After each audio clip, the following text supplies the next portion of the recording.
All right, welcome to this explainer. Today, we're going to shatter pretty much everything you thought you knew about those smooth, incredibly convincing trend lines sitting on your data dashboards right now. You know, we look at data literally every single day to make sense of the world, to spot patterns, and predict the future. But what if the tools we're using to clear away the noise are actually the exact things creating the patterns that we think we're seeing? So let's just dive right in with a question that honestly should terrify any data analyst or business leader out there relying on moving averages. Are the trends on your dashboard real, or did you just invent them? I know, it sounds a little insulting, right? Because you pull the data, you apply your standard smoothing technique to knock out those erratic daily jumps, and boom, a beautiful rolling wave emerges. You see momentum building, you spot a clear turning point, but how those shapes actually got there? Well, the truth is deeply unsettling. Take a look at this concept. Moving averages manufacture cycles out of pure noise, period. This isn't just some bold claim to get clicks, it's a mathematical certainty.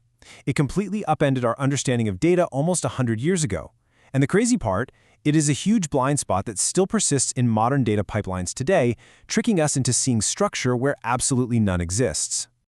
We really need to nail down exactly what this is. We're talking about the Slutsky Effect. It's named after Eugen Slutsky, this brilliant statistician who basically detonated a quiet bomb under business cycle research back in 1927. He mathematically proved that if you take a series of purely random shocks, just standard white noise, meaning absolutely zero underlying pattern, and you run it through a simple moving average, the output suddenly displays these smooth, persistent, and amazingly real-looking oscillations, even though there is zero actual periodicity in the raw data. And this illustrates a massive paradigm shift. See, before Slutsky came along, everyone had a deterministic view. Think of guys like William Stanley Jevons, who famously swore that economic boom and bust cycles had to be caused by some external force, like, I kid you not, the 11-year cycle of sunspots affecting agriculture.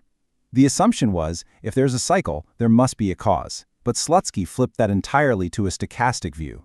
He proved you don't need a cause at all. You can literally manufacture a cycle out of random dice rolls simply through the math of filtering out noise. Slutsky actually hit the 1920s economics world with a rhetorical masterstroke that I kind of want to test on you right now. It's basically the ultimate Turing test for time series data. If you look at two separate data lines side by side, one wandering and turning because it contains a mathematically true, deterministic 60-step cycle hidden in the noise, and the other being literally nothing but completely random coin flips averaged over a trailing window, you wouldn't be able to tell them apart. No way. Both of them swell, both dip, both look perfectly like classic business cycles. So the takeaway here? If your eye cannot separate a mathematically real cycle from averaged coin flips, then visual inspection of smooth data is completely broken as a proof of reality. You just can't trust it. Let's actually recreate Slutsky's original 1927 experiment. Imagine taking the exact same 500 random shocks, just pure white noise, run them through a 5-point moving average, and you get a short, jittery wave. But widen that window to a 20-point moving average, and suddenly the data undulates in this incredibly smooth medium cycle of about 30 to 60 steps. Want to go bigger? Widen it to a 50-point window, and you produce these majestic, sweeping long waves. And remember, the underlying data hasn't changed one bit. It is still 100% pure randomness. So here's the absolutely crucial point. The cycle you think you're discovering is actually a property of your filter, not your data. When you widen a trailing average to make a dashboard look a bit cleaner or to smooth out a line chart for leadership, you are actively authoring the very waves you think you're finding. It's exactly like painting the bullseye around the arrow after it already hit the wall. To prove the math behind this magic, let's talk autocorrelation. If you take that totally random white noise, which remember has zero correlation with its past self, and you just apply a simple 20-point moving average, you instantly manufacture a massive 0.95 correlation at lag 1. That means each individual data point is incredibly strongly correlated with the one right before it purely by construction. And the mechanism here is perfectly exact. A single moving average pass forces a flat autocorrelation function, meaning a data set with no memory at all, into this highly predictable triangular shape. The correlation starts at its absolute peak and then drops off in a straight line, hitting zero exactly at the edge of your moving average window. The math literally injects a memory into the data where absolutely none existed.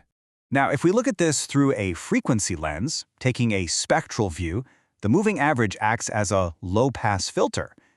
Pure white noise spreads its energy equally everywhere, But the moving average comes in and just kills the rapid, jagged day-to-day jumps, forcing all that leftover random noise to pile up into a fake, dominant low-frequency peak.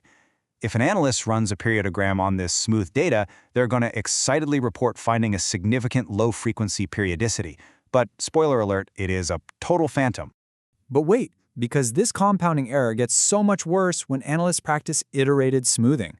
We see this all the time, right? First, you seasonally adjust the data, then you extract the trend, and then maybe you smooth it one more time just for the presentation. Mathematically, stacking these filters is known as the Kolmogorov's-Zerbenko filter. Your first pass creates wiggles, your second pass lengthens and cleans those wiggles into a real-looking cycle. By the time you've done 5 passes, you have created a serene, completely fabricated long wave that looks incredibly professional and is entirely disconnected from reality.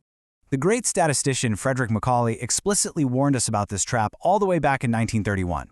He basically said that stacking filters for seasonal adjustment doesn't clean the data at all, it actively distorts and fabricates the exact cycles you're trying to study. As he put it, smoothing did not reveal structure, it injected it. We've known about this trap for almost 100 years, and yet it is still one of the most common pitfalls in modern data science. And this realization wasn't just some neat trivia for the history books. It actually birthed the entire modern stochastic lineage that we rely on today. Slutsky and his contemporary George Udney Ewell founded this paradigm in 1927, this radical idea that a time series is just a filter applied to random shocks.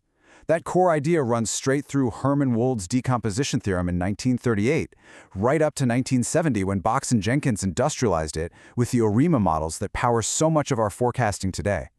ARIMA literally accounts for this effect by modeling the moving average of past errors.